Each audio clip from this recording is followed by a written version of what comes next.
Joe Biden said Thursday that he believes President Donald Trump will try and delay the November election. "Mark my words, I think he is going to try to kick back the election somehow, come up with some rationale why it can't be held," the former vice president and apparent Democratic presidential nominee said during an online fundraiser. "Imagine threatening not to fund the post office. Now, what in God's name is that about? Other than trying to let the word out that he's going to do all he can to make it very hard for people to vote," Biden said. "That's the only way he thinks he can possibly win." Trump has not made any comments about delaying the November 3rd election, and he does not have the power to do so unilaterally. N 1845 law sets the date for states to appoint presidential electors, which represents the date by which voters in every state must cast their ballot, and nothing in the Constitution or by Congress grants the president the power to postpone an election, according to the Congressional Research Service. During previous episodes of war,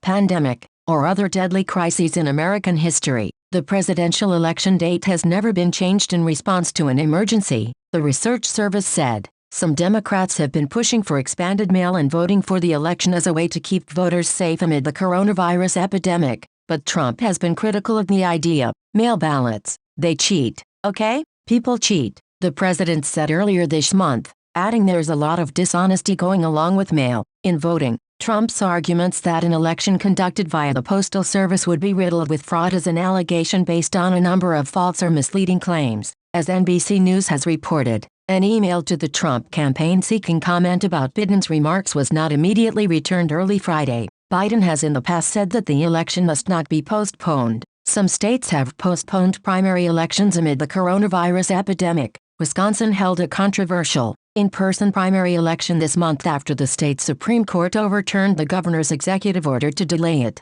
Voters donned masks and gloves and waited in lines to vote. Wisconsin officials have said that at least 7 people appeared to have contracted the virus through election-related activities. Biden referenced the Wisconsin election and said that Congress needs to ensure funding for states to have more voting options for the general election.